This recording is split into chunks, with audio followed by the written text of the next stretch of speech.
बिस्मिल्लाहिर्रहमानिर्रहीम। अस्सलाम वालेकुम स्टूडेंट्स, आज बात करेंगे STA 301 के लेक्चर नंबर 28 की।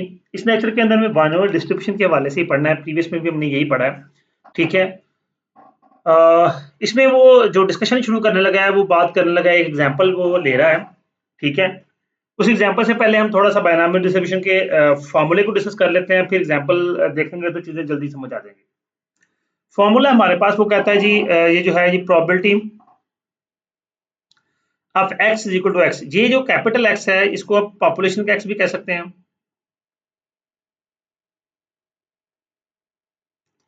और स्मॉल x हमें फाइंड करना होता है, मतलब कि वैल्यूज हमने मालूम करनी है। n जो है उसने कहा है कि टोटल नंबर ऑफ ट्रायल्स। फर्ज करें मैं जिस तरह ऊपर उसने एग्जांपल में कहा है कि 5 कॉइन्स आप टॉस करते हैं, 5 टाइम्स एक कॉइन को टॉस करते हैं, that we toss a fair coin 5 times. हमने कॉइन को 5 टाइम्स टॉस किया है, तो उसमें हमें डिटरमाइन ये करना है कि वो कहता है जी determine the probability of distribution of x where x represent the number of heads that हुई। अब जो कैपिटल एक्स है ये है जी कि वो जो नंबर ऑफ हेड्स चाहिए, ठीक है, इसकी प्रोबेबिलिटी हमें मालूम करनी है। और स्मॉल एक्स बेसिकली उसकी प्रोबेबिलिटी के लिए। We note that the toss of fair coin is 5 times, ठीक है जी। Every toss results either head or tail. हर टॉस के रिजल्ट में हेड या टेल आएगा, ठीक है। तो टोटल नंबर ऑफ जो ट्रायल्स हैं वो 5 हैं, एन 5 है। Probability of success in each trial, हर ट्रायल में प्रोबेबिलिटी का सक्सेस क्या आएगा, वो px आएगा, और अगर जो फेलियर आएगा वो qx आएगा। दोनों को मल्टीप्लाई कर रहा है। वैसे जनरली अगर हम बात करें तो प्रोबेबिलिटी हमारी 1 के इक्वल होती है, तो ये p प्लस q आएगा, क्योंकि देखें अगर हम कॉइन को रेज करते हैं तो या हेड आएगा या टेल आएगा। तो 1 अगर हेड आ जाता है तो 1/2, टेल नहीं आया उसकी प्रोबेबिलिटी 1/2, तो टोटल 1 आ जाता है। तो सक्सेस और फेलियर की प्रोबेबिलिटी मिला के हमारी प्रोबेबिलिटी जो है वो बन जाती है 1, ठीक हो गया। X is number of success in trials 0 1 2 and so on. अब हमारे पास 5 टाइम्स हम रेज कर रहे हैं तो 5 टेल आ सकते हैं, 5 टेल ही आएंगे, 5 हेड आ सकते हैं। कोई भी नहीं आएगा, एक आ सकता है, 2 आ सकते हैं, 3 आ सकते हैं, 4 आ सकते हैं, 5 आ सकते हैं। ये 5 का मतलब ये नहीं है कि एक ही दफा रेस करने में 5 आएंगे, नहीं। यहाँ तो 5 दफा रेस किया एक भी नहीं आया, 5 दफा रेस करने से एक आया, 5 दफा रेस करने से 2 दफा हेड आया, 5 दफा रेस करने से 3 दफा हेड आया। ये बेसिकली इसका कॉन्सेप्ट है। अब नीचे आएंगे, हम बेसिकली देख लेते हैं। मैंने बताया आपको n इक्वल टू 5 है, ठीक है, उसने खुद प्लेसमेंट दी हुई है। p 1/2 है, ऑब्वियसली q भी 1/2 होगा, ठीक है। और x हमें मालूम पुट करना है, x 0 पुट करेंगे, 1 2 3 4 5। तो एवरी टाइम जब आप x पुट करेंगे तो ये 5x है, ये बेसिकली कॉम्बिनेशन है 5cx। और मैंने 12वां तो बताया हुआ है कॉम्बिनेशन कैसे होगा। आप अपने साइंटिफिक कैलकुलेटर पे c की ऑप्शन मौजूद है, p और c की। c फ्रंट पे होगा और p उसके शिफ्ट के साथ एंटर होगा। या अगर p फ्रंट पे है तो c शिफ्ट के साथ होगा। अब मुझे एग्जैक्ट इस वक्त मेरे पास कैलकुलेटर नहीं है, वरना मैं आपको अभी बताया था कि एग्जैक्ट वैल्यूज क्या होंगी, ठीक है।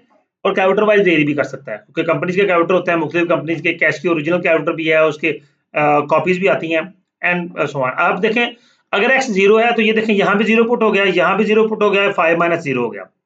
अब ये तो हो गया 5 कॉम्बिनेशन जो है, तो 5c0 आप लेंगे तो वो आ जाएगा आपका 1। ये 1 एज इट इज आ गया, और 1/2 की पावर 5 जो 1/32 आ गया, तो ये 0 के साथ 1/32 आया। अब जब आपका x 1 होगा, ठीक है, तो 5 फैक्टोरियल ओवर 1 फैक्टोरियल 4 फैक्टोरियल। ये 1 फैक्टोरियल 4 फैक्टोरियल मतलब पता क्या है, n factorial over n minus r factorial into r factorial. ये फार्मूला होता है। r बेसिकली यहाँ पे x है, यानी कि n factorial over n minus x factorial into x factorial, ठीक है जी। ये बेसिकली आता है। तो n माइनस x जो 1 है तो ये 4 आ गया, और वो 1 एज इट इज हाथ आ गया।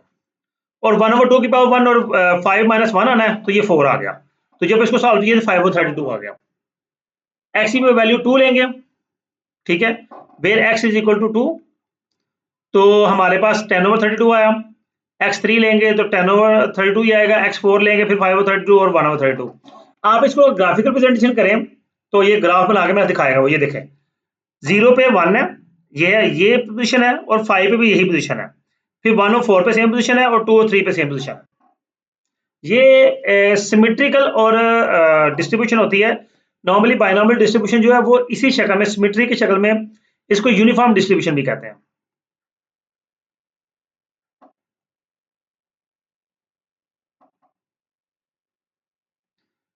यूनिफॉर्म डिस्ट्रीब्यूशन, ठीक है। और उसकी प्रोबेबिलिटी से ऊपर जो वैल्यूज हमने फाइंड की, उसकी प्रोबेबिलिटी ने फाइंड की है। तो 1/32, 5/32 एंड सो ऑन, सम जब सबका आया तो 1 नहीं आ गया। आगे प्रोसीड करेंगे। वो कहता है जी, in the next question, what about the mean and standard deviation of the distribution, we can calculate them just before the using formula. जी, अगर हमें मीन मालूम करना हो तो मीन क्या है? Expected value of x equal आ जाएगा sum of x into p x, जो मीन का रेगुलर फार्मूला था हमारा। और अगर हमें वेरियंस मालूम करना हो, वेरियंस ऑफ एक्स, तो वो हो जाएगा sum x square p x minus sum x p x का होल स्केयर। ये हमारा वेरियंस का फार्मूला था। पीछे भी हम ये बार बार फार्मूला पढ़ के आ रहे हैं, इसलिए कोई डिटेल में यानी कि इसमें कोई डिटेल डिस्कस करने की जरूरत नहीं है, डायरेक्ट फार्मूले पे आएंगे। ओके जी, but it has been mathematical proof that binomial distribution given x n x p x x x x for expected value of x n p आएगा डायरेक्टली हमारे पास। वो कहता है जी, बाइनॉमियल डिस्ट्रीब्यूशन के लिए जो आपका एक्सपेक्टेड वैल्यू ऑफ एक्स आएगा, वो डायरेक्टली एन को पी से मल्टीप्लाई करते हैं, बस सिंपल। और वेरिएबल के लिए, वेरिएंस के लिए एन पी क्यू, तीनों को मल्टीप्लाई करते हैं। अब so that standard deviation of के लिए स्टैंडर्ड डेविएशन के लिए रूट आ जाएगा, वो तो सीधी सी बात है। अब मीन अगर हम मालूम करते हैं तो एक्स के जो है एन जो है हमारे पास 5 है और पी 1/2 है, 2.5 हमारा मीन आ गया। और जब हम इसका स्टैंडर्ड डेविएशन मालूम करेंगे तो 1/2 मल्टीप्लाई 5 और 5/4 हो गया, तो ये 1.12 हमारा स्टैंडर्ड डेविएशन आ गया। ये बाइनॉमियल डिस्ट्रीब्यूशन का है। ठीक होगा जी, आगे प्रोसीड करेंगे। कोफिशिएंट ऑफ वेरिएशन मालूम करें तो कोफिशिएंट ऑफ वेरिएशन का फार्मूला होता है standard deviation of mean multiply 100। तो 44.8% हमारी कोफिशिएंट ऑफ वेरिएशन आ गया। हाँ, ये भी एक नई चीज उसने दी है। अगर तो हमारा data, note that binomial distribution not always symmetrical as the above example. ये बात पीछे मैं बात करके आया हूं कि जी आंसर सिमेट्रिकल आएगा, लेकिन उसने कहा है कि ये सिमेट्रिकल ऑलवेज नहीं आएगा। ठीक है, सिमेट्रिकल ये है, अगर हमारा P लेस देन Q हो, यानी कि कॉइन की शेप में तो 1/2 ही हो गया ना। लेकिन अगर हम डाइस रोल करें तो डाइस रोल करेंगे 1/6 और 5/6 आ सकता है। तो अब P लेस देन हो गया Q के। ठीक है, जब P लेस देन Q होगा तो हमारा जो होगा वो स्क्यू टू द राइट होगा। ये बात ध्यान में रखिएगा, ये वो एमसीक्यू में पूछ सकता है कि अगर P लेस देन Q है तो स्क्यू बाइनोमियल डिस्ट्रीब्यूशन में जो ग्राफ की स्क्यूनेस है वो राइट की तरफ होगी या लेफ्ट की तरफ होगी, ये आपके एमसीक्यू पूछा जा सकता है। फिर आता है skew to the left, P is greater than Q। P या Q ग्रेटर होगा, P 5 और 6 हो जाए और Q जो है 1/6 हो, तो ऑब्वियसली ये ग्रेटर हो गया ना। आगे प्रोसीड करेंगे। एग्जांपल नेक्स्ट हमारे पास आती है जी, the following data are been obtained from the tossing loaded of die 5 times. अब हमने डाई लोड किया 5 टाइम्स, तो हमें उसमें क्या निकालना है? 6। 5 दफा भी कोई 6 नहीं आ सकता, एक दफा भी आ सकता है, 2 दफा भी आ सकता है, 4 दफा भी आ सकता है, 5 दफा भी 6 आ सकता है। ठीक है, कोई बड़ी बात नहीं है। सोल्यूशन क्या है? हेंस हमारे पास n5 आ गया। ठीक है, और मीन जो हम फाइंड करेंगे n को p से मल्टीप्लाई करेंगे, हमारा मीन निकल आएगा। उसके बाद यहाँ पे जो कि फ्रीक्वेंसी गिवन है तो प्रोबेबिलिटी नहीं है, तो हम फ्रीक्वेंसी ही टैग ले लेंगे अपना मीन मालूम करने के लिए। अब हमारे पास यहाँ पे आ गया फ्रीक्वेंसी, हमने x बार के लिए summation F x over summation F, तो 1.99 हमारे पास आंसर आया। हमने तमाम वैल्यूज को एफ एक्स मल्टीप्लाई किया, इन सब वैल्यू 0 को 12 से, 1 को 50 से, और जब सम किया तो ये 398 आ गया। ठीक है, टोटल 200 था, तो ये 1.99 आ गया। अब वो कहता है use this relationship x bar is equal to n p, we get 5p 1.99, और सो प्रोबेबिलिटी जो है वो 0.398 आ गया। यहाँ पे ये बात क्या कर रहा है वो, एक्स बार इक्वल है एन पी के। एक्स बार हम पुट करते हैं 1.99, ये हमारे पास 5 है, पी आ जाएगा 5 को तो डिवाइड कर लें, पी इक्वल हो जाएगा 1.99 डिवाइड बाय 5, तो प्रोबेबिलिटी हमारी आ गई 0.398। ओके हो गया। अब वो आगे मालूम कर रहा है जी the above calculation yield fitted the binomial distribution. अब वो बायनॉमियल डिस्ट्रीब्यूशन मालूम कर रहा है, ठीक है। तो वही फार्मूला उसी तरह से, क्या फार्मूला था, एन एक्स पी की पावर एक्स क्यू की power 1 minus sorry n minus x, ठीक है जी। तो अब प्रोबेबिलिटी ये सेम, क्योंकि पीछे वैल्यूज होके आई हैं, तो हर दफा अब हाँ एक और चीज मालूम मैं बता दूं, ये हमारा पी आया है, तो अगर हम क्यू निकालेंगे तो क्यू क्या आएगा, 1 माइनस पी, 1 माइनस 0.398, आंसर आ गया 0.602। That's it. तो नंबर ऑफ सिक्सेस में 0 1 2 3 प्रोबेबिलिटी इनकी निकाल रहा है, तो ये उसने प्रोबेबिलिटी निकाल ली। अब प्रोबेबिलिटी के मुताबिक अगर एक्सपेक्टेड फ्रीक्वेंसी निकाल ले, ठीक है, ये इस फार्मूले का है 0.07907, ये सारी प्रोबेबिलिटीज आ गई, ये सारी। अब उसने इसका निकालना है एक्सपेक्टेड फ्रीक्वेंसी। तब सवाल पैदा होता है एक्सपेक्टेड फ्रीक्वेंसी कैसे निकलेगी। तो हम क्या करेंगे, हमारी जो टोटल फ्रीक्वेंसी ऑलरेडी है उसको हम हर एक की प्रोबेबिलिटी से मल्टीप्लाई करेंगे, तो ये एक्सपेक्टेड फ्रीक्वेंसी निकला, कुछ ज्यादा कुछ कम है, क्योंकि पीछे आए तो पहली फ्रीक्वेंसी मेरा पहले की 12 थी, 0 की जी, जो कि अब 15.8 हो गई है, दूसरे की 56 थी, तो ये आ गया 52.5। ये है एक्सपेक्टेड फ्रीक्वेंसी। आगे हमारे पास ऑब्जर्व फ्रीक्वेंसी तो ऑलरेडी मौजूद है। अब एक्सपेक्टेड और ऑब्जर्व दोनों हमने निकाल ली है, तो दोनों को हम ग्राफिकली प्रेजेंट करेंगे, ऑब्जर्व की और एक्सपेक्टेड की, तो थोड़ा वो किसी में कमी है किसी में इजाफा, इसी तरह मामला चल रहा है। नेक्स्ट आएंगे एग्जांपल फ्रॉम इंडस्ट्री। हाँ जी, आगे आ गया प्रॉपर्टीज ऑफ बायनॉमियल एक्सपेरिमेंट। यहाँ भी सेम एग्जांपल्स ही ले रहा है, लेकिन उससे थोड़ा सा इसको चेंज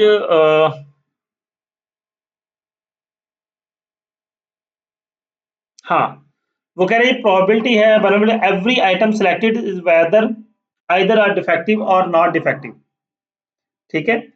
डिफेक्टिव हो तो सक्सेस है, नॉट डिफेक्टिव हो तो फेलियर है, हमें डिफेक्टिव ढूंढना है, बेसिकली वो मामला ये है क्वेश्चन का।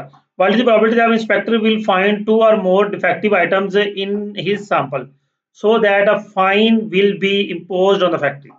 अब ये इंस्पेक्टर इंस्पेक्शन करने आया, उसने कम से कम 2 डिफेक्टिव आइटम्स ढूंढनी है, सैंपल के तौर पर अगर वो मिल जाती है तो उसे फाइन करना है।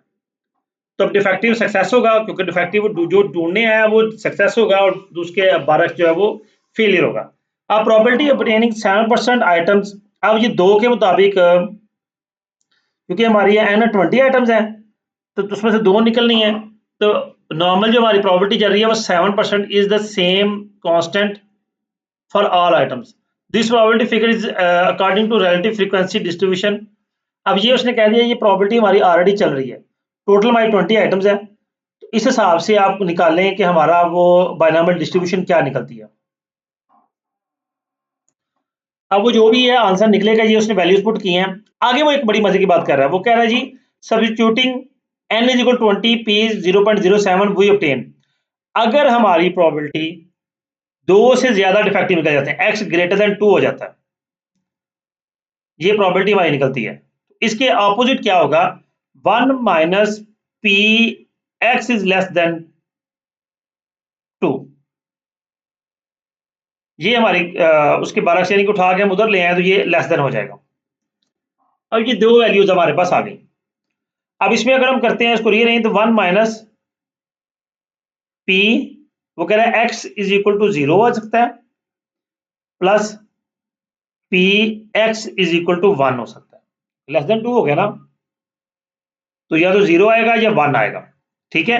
बाकी सारी वैल्यूज से ग्रेटर हो जाएगी। इन दो का माइनस कर देंगे 1 में से, तो बाकी सबकी प्रोबेबिलिटी ग्रेटर देन आ जाएगी।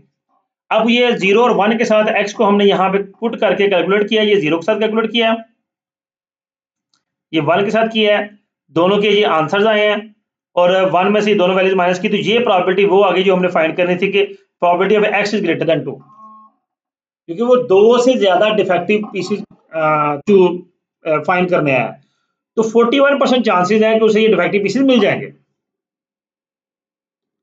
नेक्स्ट आता है ये हाइपरज्योमेट्रिक प्रोबेबिलिटी डिस्ट्रीब्यूशन, ये इंशाल्लाह नेक्स्ट क्लास में डिस्कस करेंगे। इसका फार्मूला भी, इसकी सारी डिटेल्स इंशाल्लाह नेक्स्ट क्लास में डिस्कस करेंगे, लेक्चर नंबर 28 पे या 29 में।